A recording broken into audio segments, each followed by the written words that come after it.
মৌসুমে শুরু থেকে রিয়াল অ্যাটলেটিকোর সঙ্গে পাল্লা দিয়ে শিরোপা রেসে ছুটে চলছে বার্সেলোনা। দুই একবার পিছিয়ে পড়লেও ঠিকই ঘুরে দাঁড়িয়ে শীর্ষস্থান ধরে রেখেছে কাতালানরা। সমান 63 পয়েন্ট হলেও রিয়ালের চেয়ে এক ম্যাচ কম খেলেছে তারা। এবার তাদের প্রতিপক্ষ জিরোনা।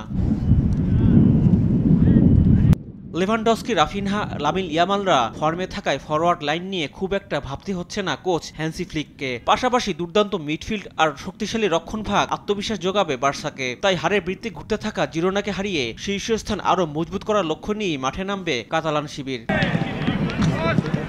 জার্মান বুন্দেসলিগায় সিগন্যাল ইদুনা পার্কে মেইনজকে আতিথ্য দেবে বরুসিয়া ডর্টমুন্ড। মৌসুমের শুরু থেকে রীতিমতো ধুঁকছে হলুদ শিবির। সবশেষ 2 ম্যাচেও হার নিয়ে মাঠ ছাড়তে হয়েছে তাদের। 26 ম্যাচে মাত্র 35 পয়েন্ট নিয়ে টেবিলে 12তে আছে ডর্টমুন্ড।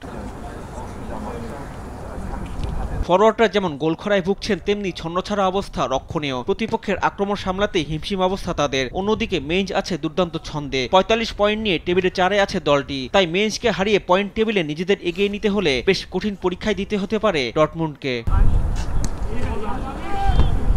এদিকে ইংলিশ এফএ কাপে ভাইটালিটি স্টেডিয়ামে রাত 9:30টায় মুখোমুখি হবে ম্যানচেস্টার সিটি এবং বোর্নমাউথ। প্রিমিয়ার লিগে সময়টা খুব একটা ভালো যাচ্ছে না সিটিজেনদের। সবশেষ 5 ম্যাচে মাত্র 2টিতে জয় পেয়েছে তারা। ছিটকে গেছে সেরা 4-এর বাইরেও। একই অবস্থা বোর্নমাউথেরও। তাই হারের বৃত্তে ঘুরতে থাকা দু দলেরই লক্ষ্য থাকবে জয় তুলে নেয়া। রিফাত আঞ্জুম, দেশ টিভি, স্পোর্টস ডেস্ক।